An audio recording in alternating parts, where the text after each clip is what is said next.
Okay, guys, I want to bring up a type of mode thinking. This is mostly on Christianity and the false equation on dropping in a soul, because it's an eternal equation in the mix of it.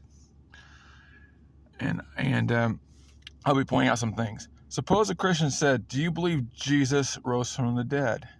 If you said yes, see what happens is right then, when you're able to spot it, they're on a different mode, because the Christians have to absorb all the knowledge on, no, only ours is a termed eternal version of resurrection in a way, or a certain thing in a way. So right then they're on a different mode. And so I could say, well, if you, and you have to assume, obviously I have to assume that there's no magic to the brain, but they're using a function where there is.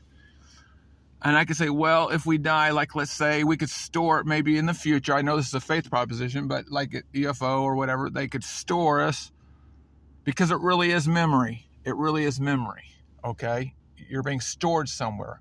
Well, the Christians come along and say, no, that can't be, because it has to be like a miracle in a way. See how they're pulling ground? It has to be something that is dead and no longer there. You see what I'm saying? Well, and they say, well, that's stored memory doesn't work, because you're still there, as opposed to not.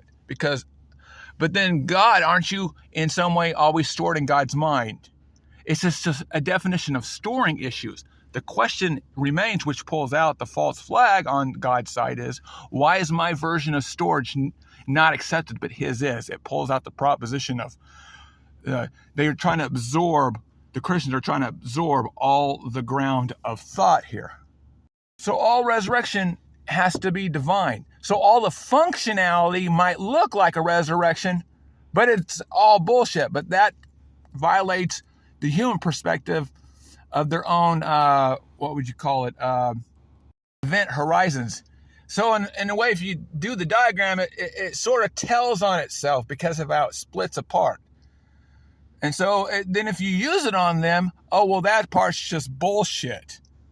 Why are you then accepting in that manner certain typologies of action? See, again, they're saying, well, all action is, again, your fault, even though we could not tell the difference. I hope that helps, guys.